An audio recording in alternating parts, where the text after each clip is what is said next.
அனைவருக்கும் வணக்கம் பிள்ளைகள். நாங்கள் இன்றைக்கு தரம் 7 மாணவர்களுக்கான விஞ்ஞான பாடத்துல இறுதியாக நாங்க சக்தியினுடைய வடிவங்கள் தொடர்பாக பார்த்து கொண்டிருந்தோம். இன்றைக்கு நாங்க அதனுடைய தொடர்ச்சியை பார்ப்போம். இப்ப சக்தியினுடைய வடிவங்கள்ல நாங்க இதுவரைக்கும் என்னென்ன பார்த்திருக்கிறோம் பார்ப்போம். இப்ப நாங்க சக்தி என்பது ஒரு வேலையை செய்வதற்கான ஆற்றல் என்று பார்த்திருக்கோம்.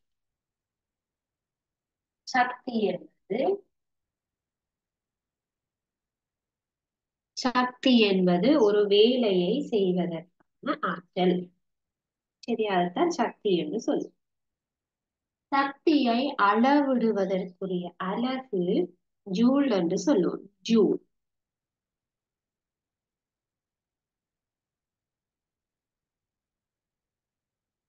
சக்தியை அளவிடுவதற்கான அலக ஜூல் என்று சொல்லுவோம். இப்ப தூரத்தை நாங்க மீட்டர்ல அளக்குற மாதிரி சக்தியை ஜூல்ல அளப்போம். சரியா? எந்த வகையான வேலையை செய்வதாக இருந்தாலும் அதற்கு சக்தி அவசியம் தேவை. ஒரு சக்தி இல்லாம ஒரு வேலையை நாங்க கடைசி வரைக்கும் செய்ய இயலாது. சரியா?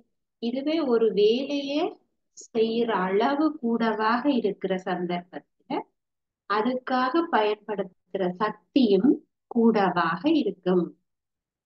சரியா? அப்ப சக்தியின் அளவு கூடவாக இருக்கும். சரியா? அப்ப அது பார்த்திருப்பீங்க. ஒரு சின்ன கல்லை நீங்க கொஞ்ச தூரத்துக்கு எறிய வேணும்னா நோமலா எறிஞ்சா சரி. இல்ல அது அதிக தூரம் போக வேணுமாக இருந்தால் இன்னும் நிறைய விசையை பிரயோகித்து அதை நாங்க எறிய வேண்டி இருக்கு.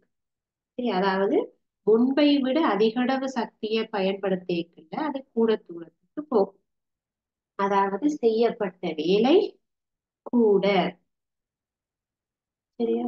நம்ம சக்தியானது ஒன்றுக்கொன்று வேறுபட்ட வடிவங்கள்ல இருக்கலாம். அது ஒளி சக்தியாக இருக்கலாம், காற்று சக்தியாக இருக்கலாம், வெப்ப சக்தியாக இருக்கலாம், அஹ் இரசாயன சக்தி கெமிக்கல் எனர்ஜிகளாக இருக்கலாம், அழுத்த சக்தியாக இருக்கலாம், இயற்கை சக்தியாக இருக்கலாம். இவ்வாறு சக்தியானது எங்களுக்கு வேற வேற வடிவங்கள்ல இருக்கலாம். இப்ப வெவ்வேறு வேலைகளை செய்யறதுக்கு வேறுபட்ட சக்தி வடிவம் தேவைப்படும். சரி, இப்ப எங்களுக்கு அயன் பண்றதுக்கு வெப்ப சக்தி தான் தேவைப்படும். அதுக்கு ஒளி சக்தி தேவையில்லை தானே. எங்களுக்கு அயன் பண்றதுக்கு ஹீட் எனர்ஜி தான் தேவைப்படும். அப்ப எங்களுக்கு அந்த வேலையை செய்யறதுக்கு வெப்ப சக்தி பயன்படுத்தப்படுகிறது. சரி. அப்ப சக்தி எங்களோட தேவைகளுக்கு ஏற்ற மாதிரி நாங்க வேற வேற வடிவங்கள்ல அதை பயன்படுத்துகின்றோம். சரியா? அப்ப எங்களுக்கு இருக்கக்கூடிய இப்ப பார்த்த நாங்க சக்தி வடிவங்கள் இயக்க சக்தி தொடர்பாக பார்த்திருக்கிற இயங்கிக் கொண்டிருக்கிற பொருட்கள்ல இருக்கு. அதை இயக்க சக்தின்னு சொல்றோம். அழுத்த சக்தி தொடர்பாக பார்த்திருக்கோம். ஒரு பொருளினுடைய அமைவிடம் காரணமாக அதுக்கு அந்த சக்தி வரும். உதாரணமாக ஒரு தென்னை மரத்துல உயரமாக இருக்கிற ஒரு தேங்காய். சரியா? ரைட். அதே போல அடுத்ததாக மின் சக்தி தொடர்பாக பார்த்திருந்தோம். மின்ன நாங்க எதுக்கு யூஸ் பண்றோம், பயன்படுத்துறோம், எப்படி உருவாக்குறோம், எப்படி பயன்படுத்துறோம். அடுத்ததாக ஒலி சக்தி, சவுண்ட். சவுண்ட்ல ஒரு சக்தி இருக்கு, எனர்ஜி இருக்கிறது. அதே போல ஒளி, ஒளியிலையும் சக்தி இருக்கிறது. அப்ப இன்று நாங்கள் வெப்ப சக்தி மற்றும் இரசாயன சக்தி தொடர்பாக மேலதிக விவரங்களை பார்ப்போம். சரியா? ரைட். வெப்ப சக்தி எப்படி பயன்படுத்தப்படுது? சரியா?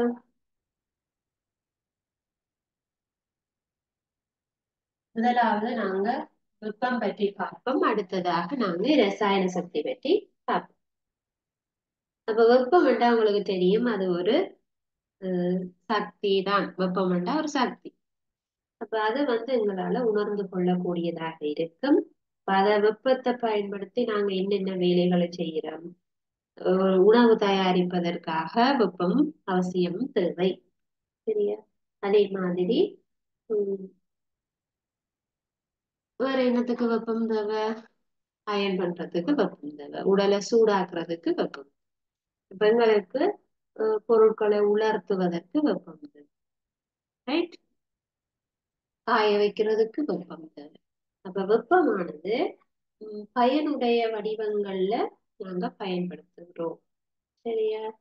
ரைட். இப்ப வெப்பம் காரணமாக பொருட்கள்ல அமைப்புல மாற்றம் நடக்கலாம். இப்போ உதாரணமாக ஒரு கடுதாசிய எரிச்சீங்க, எரிச்ச பிறகு அது சாம்பலாக இருக்கும். முதல்ல கடுதாசி இருக்கும், பிறகு எரிச்சா சாம்பலா, அதாவது தீப்பிடிக்கும். வெப்பம் காரணமாக தீப்பற்றல் நடைபெறும்.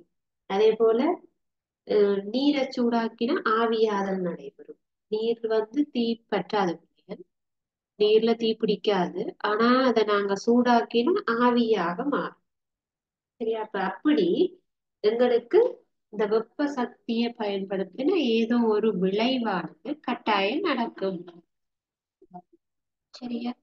நம்ம வெப்ப சக்தியை பயன்படுத்தி மின் உற்பத்தியும் நடக்குது. தரமாறுல படிச்சிருப்பீங்க.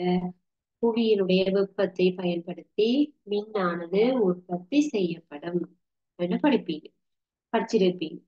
அப்ப வெப்ப சக்தியை பயன்படுத்தி மின் உற்பத்தி நடக்குது. அதே மாதிரி நீராவி என்ஜினை தொழிற்பட செய்ய முடியும். இப்ப பண்டைய காலத்துல இருந்த ட்ரெயின் கேள்விப்பட்டிருப்பீங்க, நிலக்கரியில இயங்கும். இப்ப நிலக்கரியை எரிச்சா என்ன நடக்கும்? பெருமளவுல வெப்பம் தான் வரும். அந்த வெப்பத்தினால என்ன செய்யப்படும்? நீர் நீர் சூடாக்கப்படும். நீர் சூடானா என்ன செய்யும்? ஆவியாக வரும். நீர் சூடானா ஆவியாக மாறும். அந்த நீராவியால என்ஜின் இயங்கும். நீராவி என்ஜினை கொண்டவைதான் ஆரம்ப காலத்தில் இருந்த ட்ரெயின். சரியா? அப்ப அந்த மாதிரி நீராவி பயன்படுத்தப்படுது. இதே போல பாருங்க, அணுசக்திய நாங்க பயன்படுத்தி மின் உற்பத்தி நடைபெறையும் அதிக அளவுல வெப்பம் தான் வெளியேற்றப்படும். அப்ப எங்களுக்கு அந்த வெப்பத்தை வெப்பமாகவே வச்சிருக்கிறத விட அதை வச்சு கரண்ட் மின்னாக மாத்தினா மின்னை நாங்க அதிகளவாக பயன்படுத்தி கொள்ள முடியும். தனிய வெப்ப சக்தியை மட்டும் வச்சு நாங்க என்ன கிளியர் செய்யறது? அதை நாங்க மின் சக்தியா மாத்திட்டோம்னா எங்களுக்கு வேற வேற தேவைகளுக்கு அது யூஸ் ஆகும், அன்றாட தேவைகள். சரியா? அப்ப நாங்க அப்படி இதை நாங்க பயன்படுத்தி கொள்ள முடியும். சரியா? அப்ப நீராவிய நீராவிய பயன்படுத்தி ஏதாவது ஒரு சுழலியை இயங்க செய்வதன் மூலம் மின்ன உருவாக்கலாம். என்றால் வெப்பம் பயன்படுத்தப்படுகின்ற ஒரு முறை. இப்ப அடுத்ததாக நாங்க பார்க்க இருக்கிறது இரசாயன சக்தி.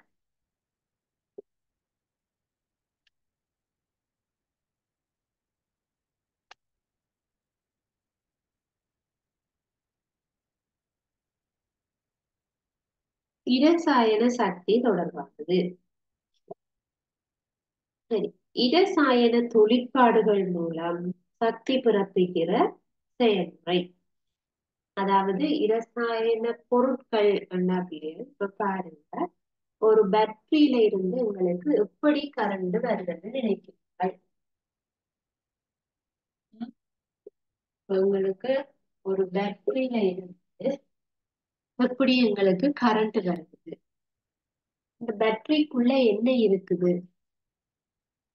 சரியா? அப்ப அதுக்கு வெளியில இருந்து பேட்டரிக்கு நாங்க எந்த கரண்டுமே கொடுக்க இல்லை. ஆனா இதுக்குள்ளுக்கு எப்படி கரண்ட் வந்தது?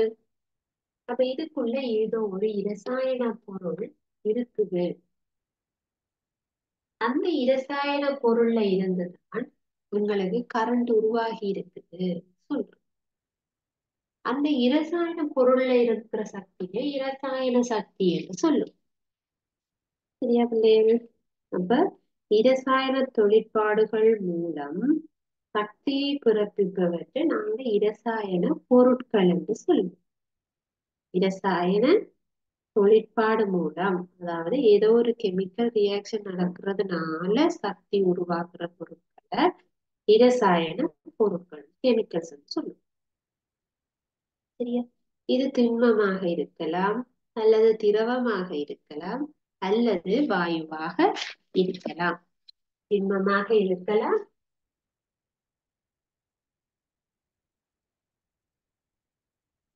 அல்லது திரவமாக இருக்கலாம், அல்லது வாயுவாக இருக்கலாம். அப்ப இது மூன்று விதமான நிலைகளிலும் இருக்க முடியும். சரியா? அப்ப இரசாயன பொருட்களிலும் அதிக அளவில சக்தியானது களஞ்சியப்படுத்தப்பட்டிருக்கிறது. சரியா? அப்ப இரசாயன பொருட்கள்ல அடங்கியுள்ள சக்தி, அதாவது இரசாயன சக்தி தொடர்பாக நாங்க மேலும் விளங்கிக் கொள்றதுக்காக ஒரு செயற்பாடு ஒன்று இருக்கு. அதை பார்ப்போம். புத்தகம் இருக்கிறவர்கள் 142ஆம் பக்கத்தை எடுத்துக் கொள்ளுங்க. நாங்க இதுல பார்ப்போம்.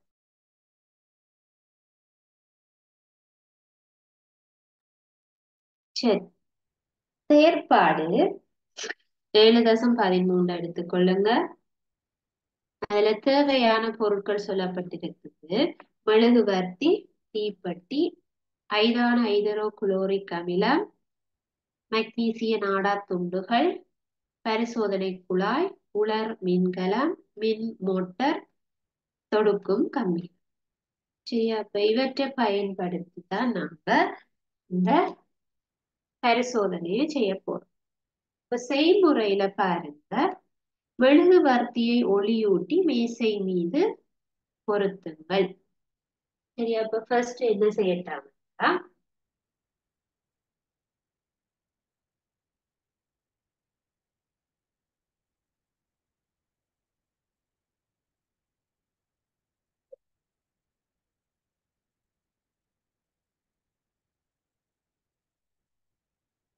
மெழுகுவர்த்தியை ஏற்றிக் கொள்ள.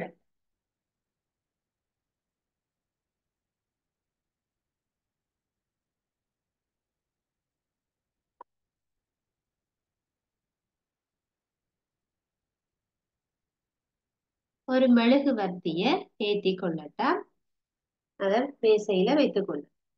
இப்ப உங்களோட அவதானங்களை பார்க்க. சரியா? முதலாவது விஷயம். இரண்டாவது, ஐதான ஐதரோ குளோரிக் அமிலத்தை கொண்ட பரிசோதனை குழாயில்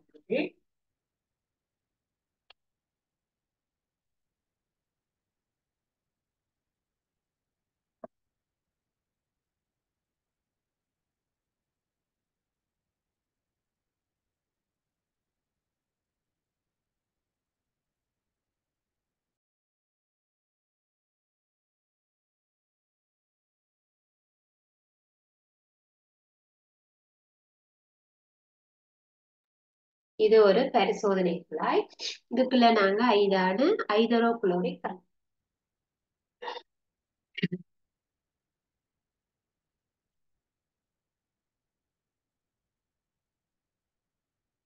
ஐதான ஐதரோ குளோரிக் அமிலத்தை எடுத்திருக்கிறோம்.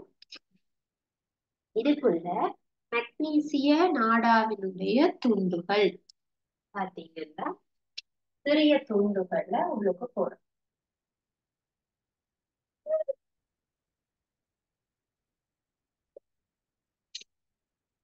சிறிய மக்னீசிய நாடா துண்டுகள்.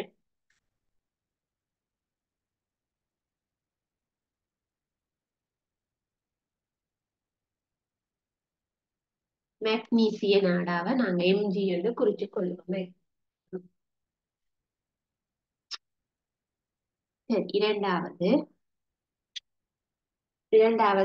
இதை செய்து பார்க்கட்டும். ஒரு பரிசோதனை குழாய்க்குள்ள ஐதான ஐதரோகுளோரிக் அமிலம் அதற்குள்ள மெக்னீசியம் ஒரு உலோகம், ஒரு சின்ன சின்ன என்ன சொல்றது, சின்ன சின்ன தகடு மாதிரி இருக்கும். அதை உள்ளுக்க போடுறது அதை மெக்னீசிய துண்டுகள் சொல்லுது. சரியா? இதன் போது உங்களோட அவதானம் என்ன என்று குறிச்சு கொள்ளது. அதே போல மூன்றாவது, உலர் மின்கலத்துடன் மின் மோட்டரை தொடுத்து உங்களோட அவதானத்தை பார்க்கணும். மூன்றாவது, ஒரு பேட்டரி ஒன்றோட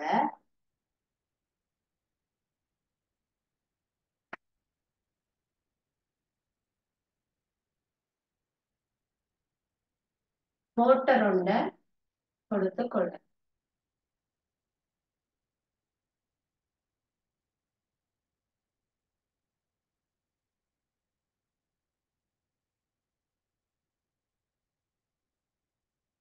மோட்டர் ஒண்ட போட்டு அதுல அவதானம் என்னன்னு பார்க்க. சரி, அதே போல பயன்படுத்தின பிறகு ஒதுக்கிய ஒரு மின்கலத்தை, உலர் மின்கலம் இருக்குத்தானே, பேட்டரி.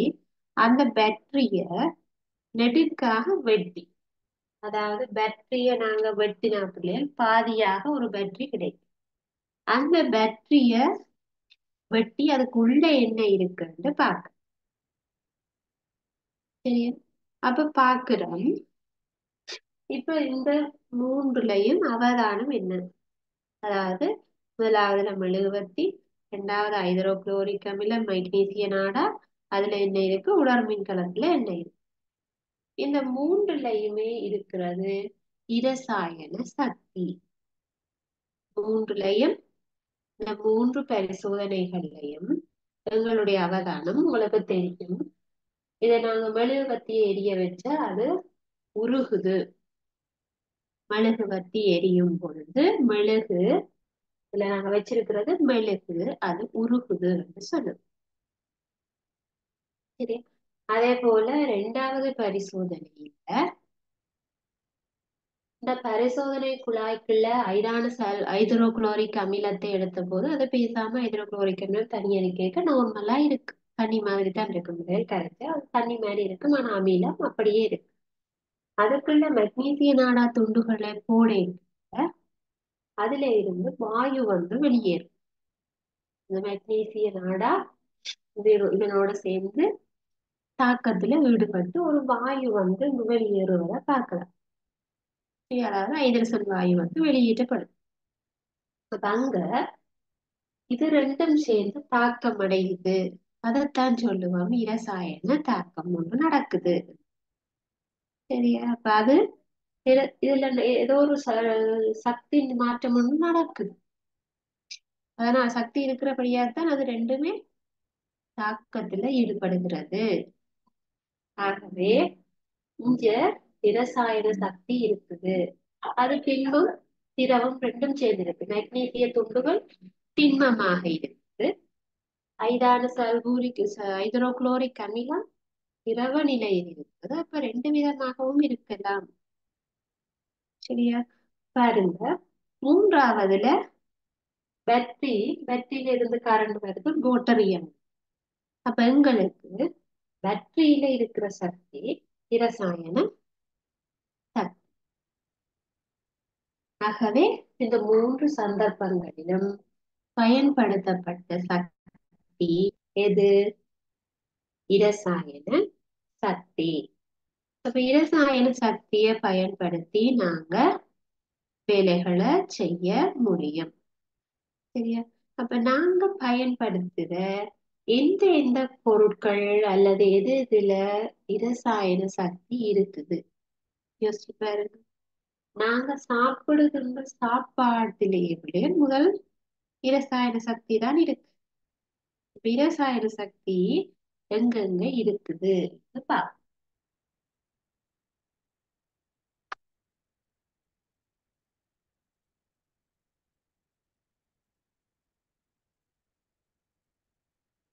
முதலாவது உணவுல இருக்கு.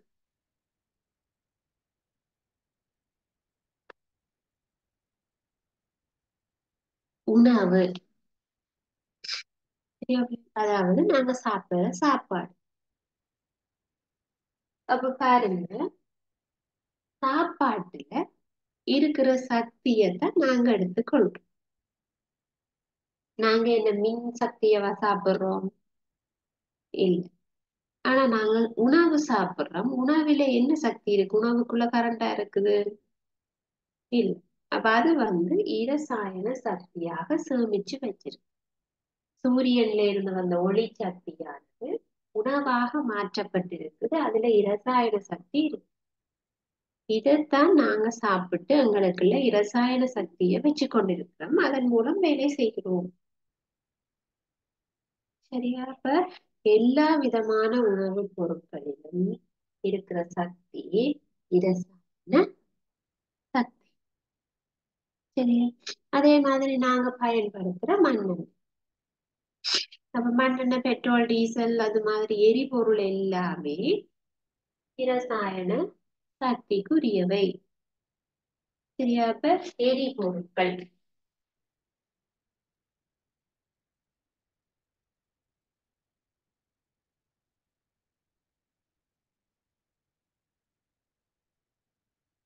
எரிபொருட்கள். அப்ப எரிபொருட்கள்ல இருக்கிற சக்தியும் இரசாயன சக்தி என்று சொல்லும். அதே போல பாருங்க, தீபாவளி பொங்கலுக்கு பட்டாசு வெடிக்கிறது, மத்தாப்பு, வெடிகுண்டுகள், அதுகள்ல இருக்கிறது எல்லாமே இரசாயன சக்தி தான். சரியா? இப்ப மூன்றாவது, பட்டாசு, வெடிகுண்டு,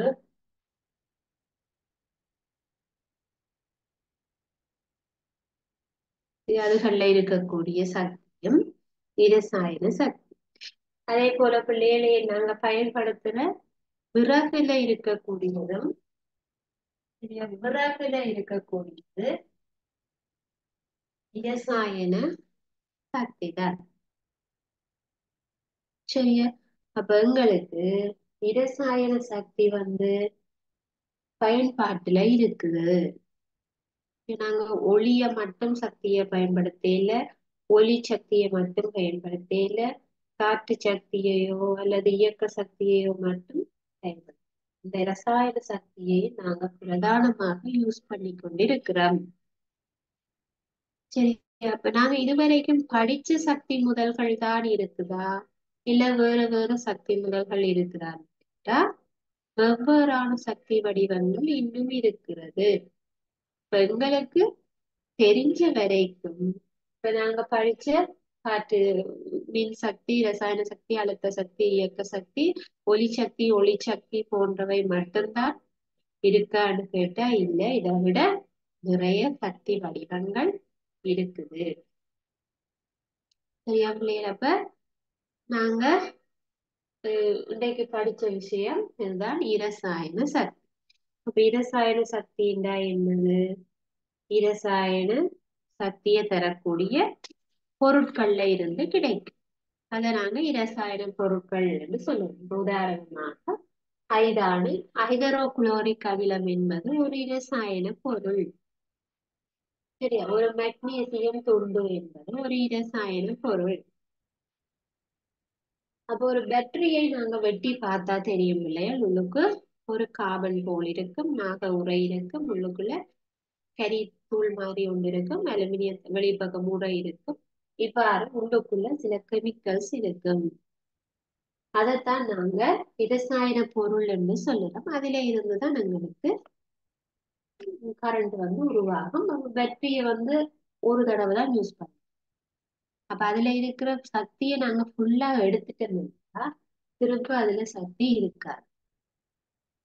சரியா? அப்ப அதாவது அந்த பொருள்ல இருந்து எனர்ஜி ஃபுல்லா எடுத்துட்டோம்னா, இரசாயன பொருள்ல இருந்து ஃபுல்லா எடுத்துட்டோம்னா அதுல சக்தியானது இல்லாம போயிடும். சரியா? ரைட். அப்ப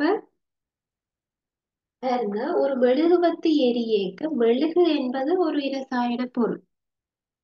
மெழுகு என்பது ஒரு இரசாயன பொருள், அது ஒரு சேதன சேர்வை மெழுகு. அப்ப அது உருகுது, உருகிக்குள்ள ஒளி வருது. அப்ப மெழுகு உருகுறது தான் நாங்க நடக்கும். சரியா? அப்ப அது ஒரு இரசாயன சேர்வை என்று சொல்றோம். சரியா? அப்ப இன்னைக்கு பார்த்த விஷயத்துல இருந்து நாங்க சில வினாக்கள் பார்ப்போம்.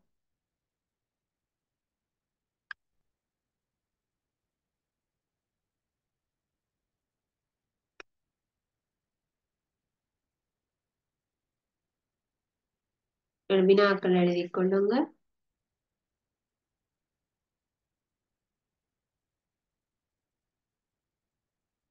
பின்வரும் வினாக்களுக்கு விடை தரும்.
பின்வரும் வினாக்களுக்கு விடை தருக.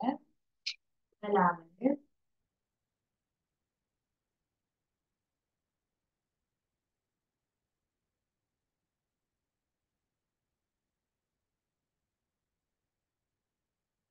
இரசாயன சக்தி என்றால் என்ன?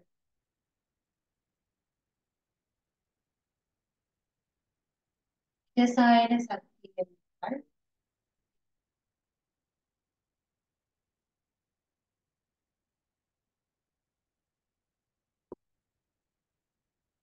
இரண்டாவது வினா,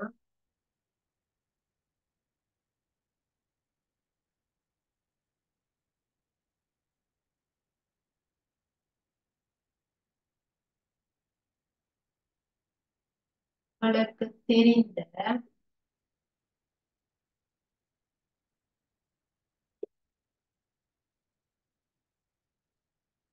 சக்தி வடிவங்கள்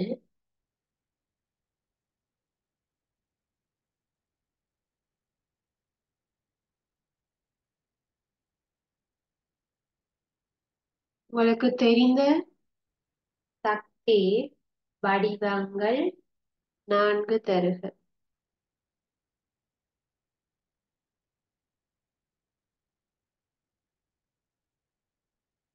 மூன்றாவது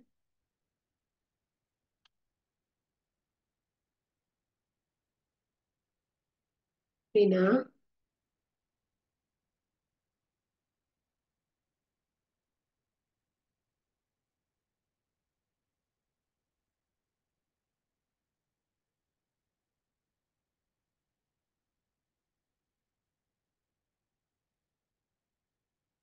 பின்வரும்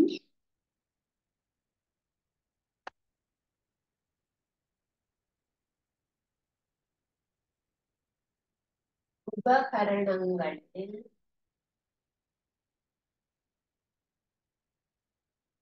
பின்வரும் உபகரணங்களில் தொழிற்படுத்த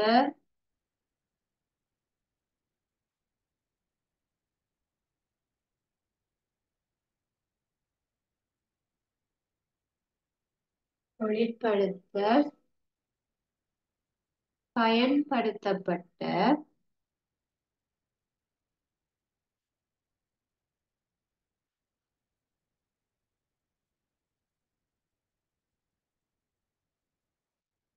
சக்தியை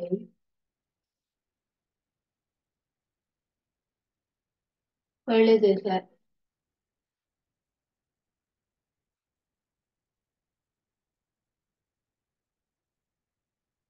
பின்வரும் உபகரணங்களில் தொழிற்படுத்த, அந்த உபகரணத்தை தொழிற்படுத்த இயங்க வைக்கிறதுக்காக பயன்படுத்தப்பட்ட சக்தி எதன்னு சொல்லி எழுது. ஒன்று தொலைக்காட்சி,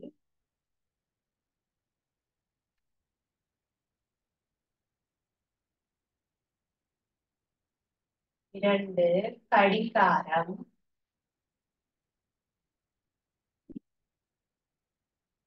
கடிகாரம்ன்றது பிள்ளைகள் வால் கிளாக், சுவர்ல இருக்கிற கடிகாரம்.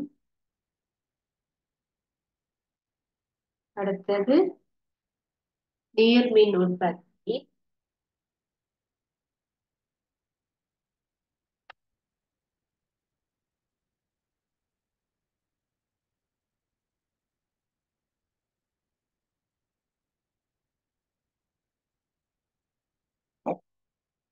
சரியா பிள்ளைகள்? அடுத்தது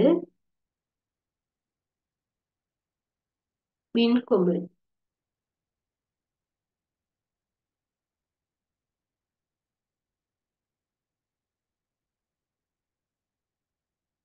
இந்த உபகரணங்கள்ல இருக்கிற சக்தியை நீங்க எழுதிக் கொள்ளுங்க. இதை பயன்படுத்துறதுக்காக நாங்கள் என்ன சக்தியை பயன்படுத்த.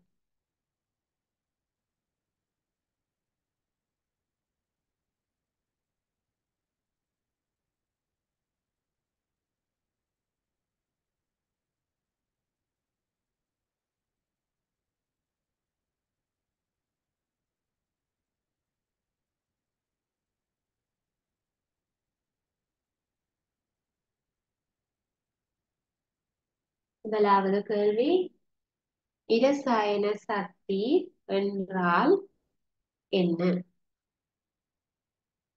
இரசாயன சக்தி என்றால் என்ன?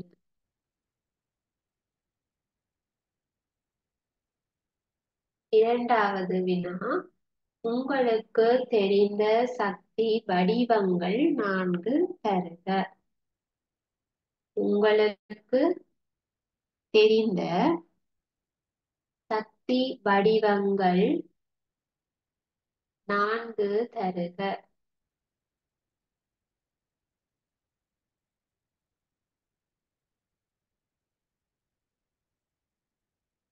மூன்றாவது வினா, பின்வரும் உபகரணங்களில் தொழிற்படுத்த பயன்படுத்தப்பட்ட சக்தியை எழுதுக.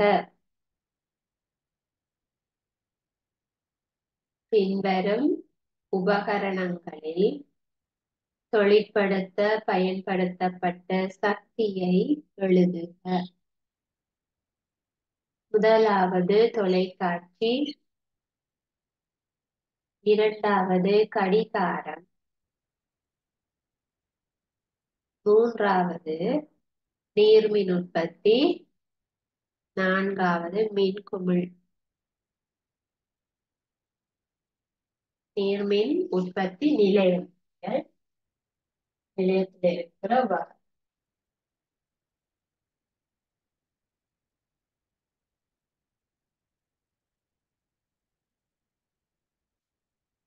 ஆன்சர் தெரிஞ்ச பிள்ளைகள் எழுதிக் கொள்ளுங்க. புத்தகத்துல இதுக்குரிய விடைகள் இருக்கும்.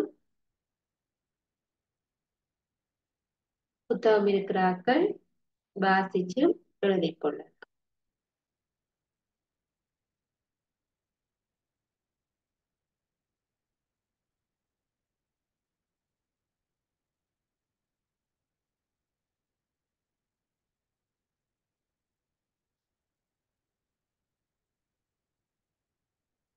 சரியா பிள்ளைகள் எழுதிட்டீங்களா?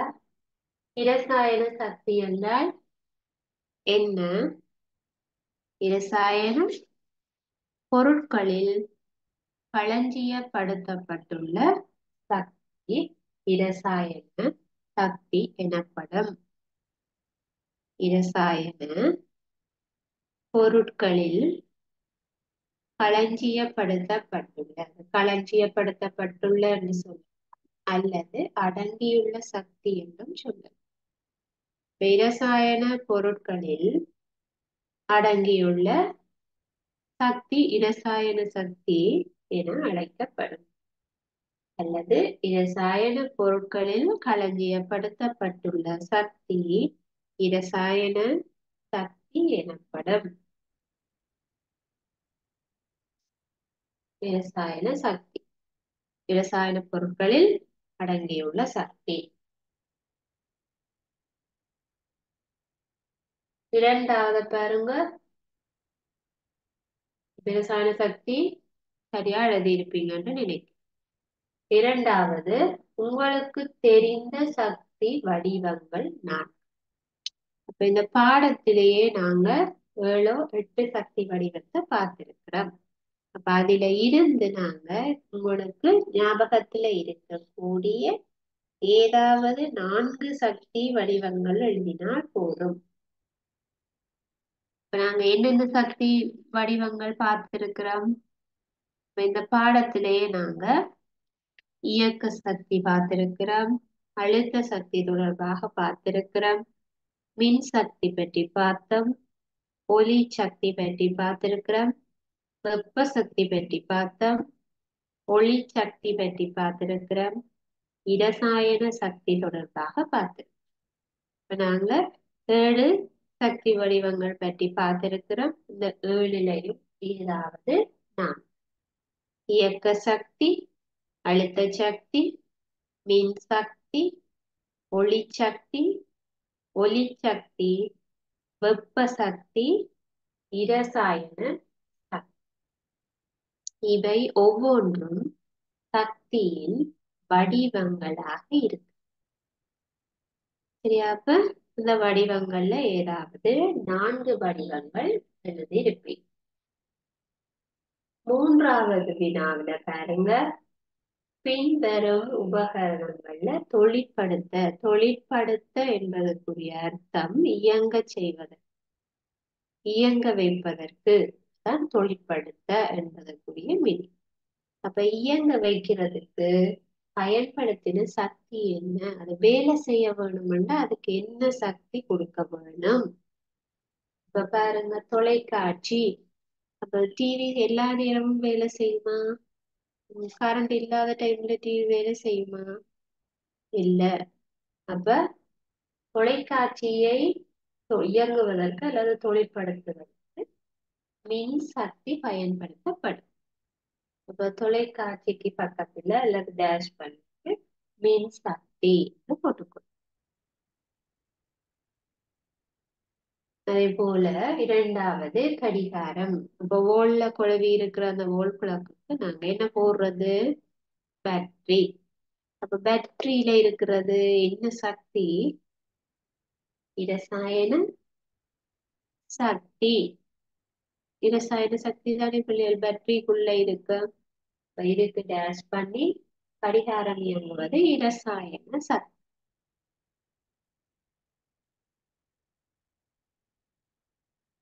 3வது நீர்மின் உற்பத்தி நிலையம்.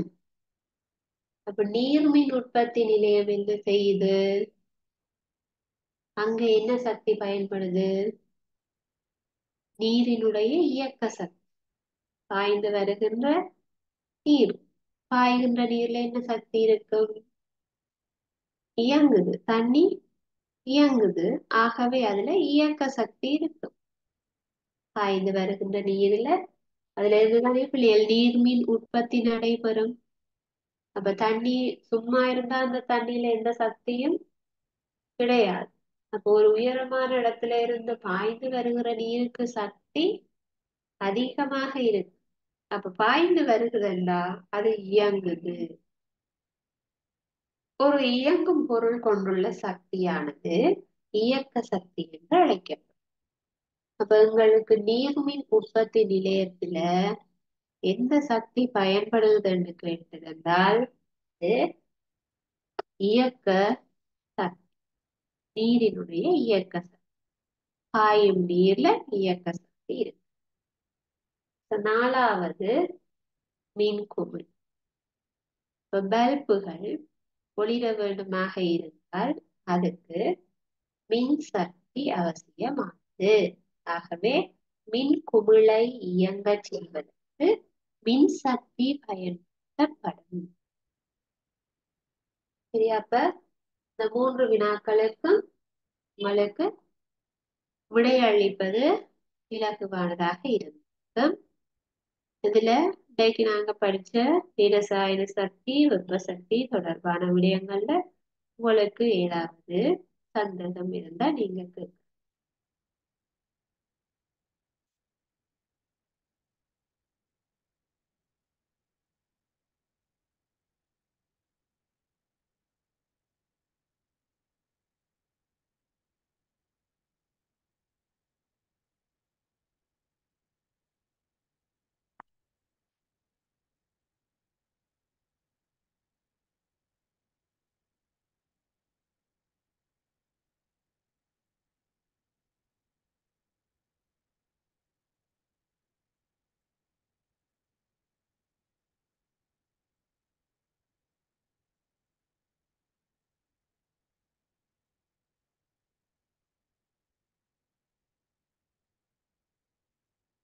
உங்களுக்கு எந்த சந்தேகமும் இல்லை என்றாலே நாங்க தொடர் வகுப்பை நிறைவு செய்து கொள்ளுவோம். இன்னொரு வகுப்புல பார்க்கலாம். தேங்க்யூ.